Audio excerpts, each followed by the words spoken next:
As you know, 12 days ago, I had dinner with President Trump, a dinner that was set up by my friend Kid Rock, because we share a belief that there's got to be something better than hurling insults from 3,000 miles away. And let me first say that to all the people who treated this like it was some kind of summit meeting, you're ridiculous. Like I was going to sign a treaty or something. I have no power. I'm a fucking comedian, and he's the most powerful leader in the world. So meet up in person. Maybe it'll be different. Spoiler alert, it was. First good sign, before I left for the Capitol, I had my staff collect and print out this list of almost 60 different insulting epithets that the president had said about me. I brought this to the White House because I wanted him to sign it, which he did. Apparently, Trump has partially won over Bill Maher. Yes, the liberal commentator slash comedian slash news junkie appears to have had a great time at the White House, actually, in the last couple of days. And actually has apparently a fun time and says, well, no, he was measured, he was perfectly fine. Bill Maher might very well lose his job over this particular quip. I went to the White House and Trump seemed he's with it, he's measured, he's actually kind and gracious, he's a great guy. That is a very dangerous thing to say in this political atmosphere. He's probably going to lose his job. He's probably going to get kicked out. I'm willing to predict that. I'm willing to predict that Bill Maher gets shit canned. They'll invent some other reason for it. They'll Me Too him or something like that.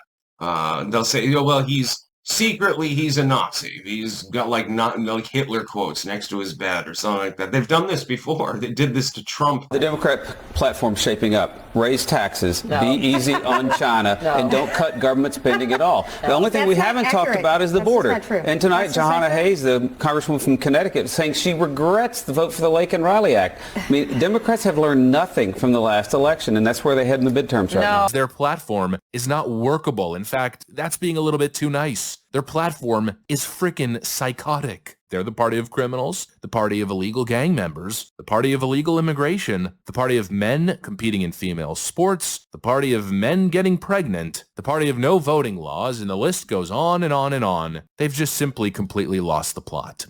Trump is attempting to bring back United States manufacturing. He's facing stiff resistance against this simply because of the fact that people are saying, well, the iPhone will cost more. Who gives a fuck about people who use crapple products? Who gives a shit? Honestly, I don't give a shit anymore. Let them pay more for their fucking phone, as long as it's made in the United States. Their argument is that the United States is incapable of manufacturing goods anymore. Well, you want a service economy. You want a decadent economy in which the rich are very, very rich, and then they go out and the service workers basically act as slaves.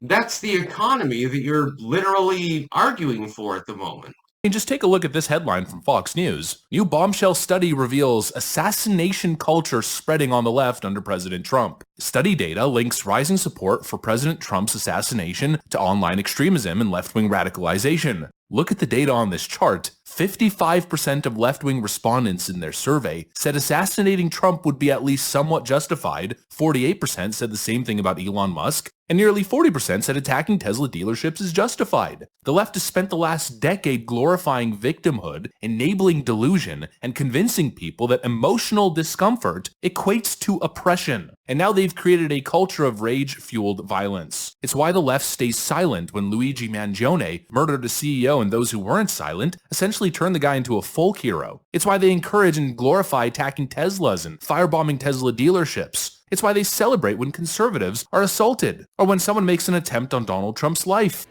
New research on female video game characters uncovers a surprising twist. Female gamers prefer playing as highly sexualized characters despite disliking them. I love how it's surprising. Who is this surprising to? The idea that men are like the ones that are sexual and girls are not. Absolutely not true. You're underselling how perverted men can get? You've been on the internet long enough. You should know this. No, I'm not underselling it. I'm saying that girls can match that energy. You want to see things that are sick? Look at this. You see this? You see this shit? That's not a guy. That is a demon. That is that's a type. This is a robot. I think this is a lizard. This is a guy who's part goat. That's a lizard. We know that's a lizard. I don't want to hear. You know who wrote that? A woman. A woman wrote that. I don't want to hear about any of this shit ever again.